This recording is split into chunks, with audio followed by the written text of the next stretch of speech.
Assalamualaikum warahmatullahi wabarakatuh. Perkenalkan, nama saya Nurmina dengan NIM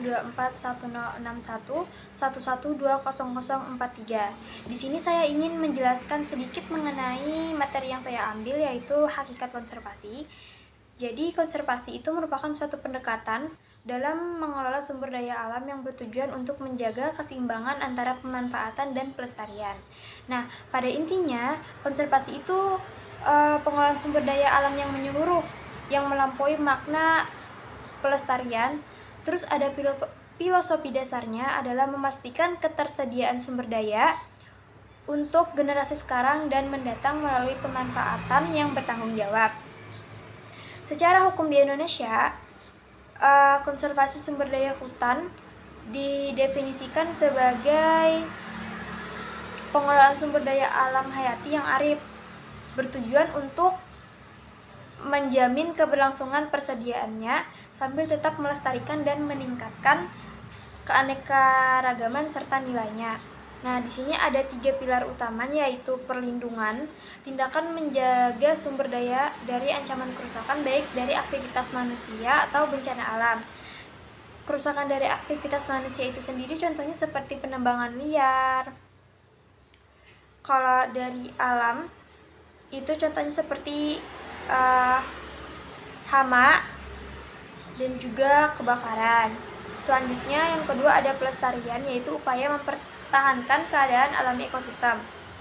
Nah, itu seperti menjaga keadaan alam suatu kawasan beserta ekosistemnya agar tetap utuh dan tidak terganggu. Biasanya diterapkan pada kawasan inti yang sensitif. Selanjutnya ada pemanfaatan lestari. Itu pemanfaatan sumber daya hutan seperti kayu, non-kayu, jasa lingkungan dengan cara tingkat yang tidak mengakibatkan penurunan daya dukung, keragaman hayati, dan produktivitasnya dalam jangka panjang. Selanjutnya ada tujuan konservasi. Nah, tujuan konservasi itu terbagi menjadi 3 fungsi, yaitu fungsi ekologis.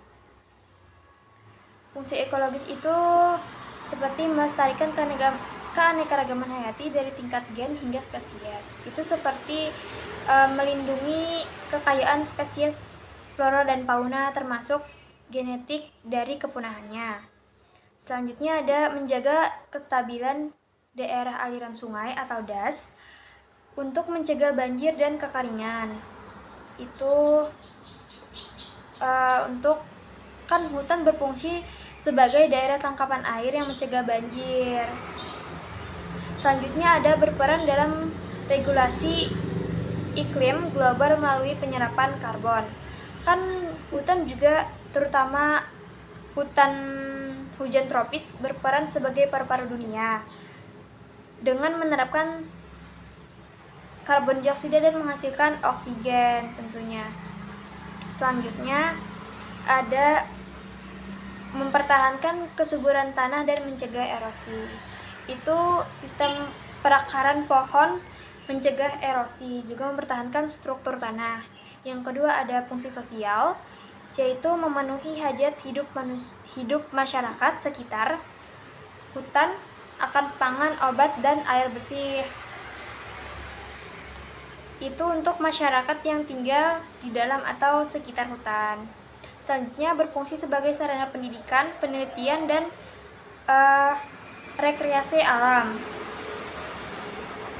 Itu untuk juga kawasan konservasi itu juga dijadikan sebagai laboratorium alam dalam mempelajari ekosistem, spesies, dan juga proses alaminya. Dan yang terakhir itu menjadi wahana pelestarian nilai-nilai budaya dan estetika. Di situ menyediakan ruang wisata alam atau ekowisata yang melestarikan nilai dan kearifan lokalnya. Yang ketiga itu ada fungsi ekonomi. Yang pertama itu menghasilkan pendapatan yang berkesinambungan dari hasil hutan dan kayu dan ekowisata. Yang kedua itu ada menyediakan jasa lingkungan, seperti menyediakan air dan penyerapan karbon yang memiliki nilai ekonomi jangka panjang yang signifikan. Baik, selanjutnya ada sejarah konservasi. Yang pertama itu ada perkembangan global. Pemikiran tentang konservasi telah berevolusi dari aturan adat di masa lalu menjadi gerakan global. Pada abad ke-19, di Amerika Serikat muncul dua aliran pemikiran dari John Muir, yaitu pelestarian untuk keindahan alam. Dan yang kedua itu dari Gifford Pinchot, yaitu pemanfaatan kebijaksanaan untuk manusia. Nah, yang mewarnai konsep konservasi modern. Terus pada abad ke-20 ditandai dengan kesadaran lingkungan global, melahirkan lembaga seperti IUCN, konsep pembangunan berkelanjutan, dan kesepakatan internasional seperti KTT Bumi. Di abad ke-21, konservasi semakin terintegrasi dengan isu perubahan iklim dan melibatkan peran masyarakat lokal. Yang kedua itu yaitu perkembangan di Indonesia. Sejarah konservasi di Nusantara dimulai dengan kearifan lokal seperti hutan larangan dan hutan adat.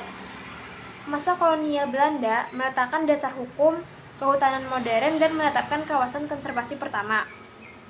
Setelah kemerdekaan, fokus sempat bergeser ke eksploitasi untuk pembangunan sebelum akhirnya dikonsolidasikan dengan lahirnya Undang-Undang Nomor 5 Tahun 1990 yang menjadi pijakan umum utama konservasi.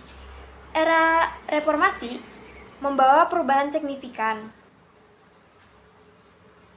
dengan desentralisasi, pengakuan hutan adat, dan pendekatan konservasi yang lebih melibatkan masyarakat dengan ekowisata sebagai salah satu strategi andalan. Kesimpulannya, hakikat konservasi merupakan suatu pendekatan pengelolaan sumber daya alam yang komprehensif dan berorientasi berkelanjutan. Konservasi bukanlah sekedar pelestarian dengan pembatasan ketat, melainkan sebuah filosofi yang menekankan keseimbangan dinamis antara pelestarian, pemanfaatan berkelanjutan, dan perlindungan yang saling melengkapi. Konservasi pada hakikatnya merupakan strategi pengelolaan bijaksana yang memadukan perlindungan ekosistem dengan pemanfaatan bertanggung jawab, menjamin kelestarian sumber daya alam untuk generasi sekarang dan mendatang melalui pendekatan yang adaptif dan berkelanjutan. Mungkin itu saja penjelasan dari saya. Sekian dan terima kasih. Wassalamualaikum warahmatullahi wabarakatuh.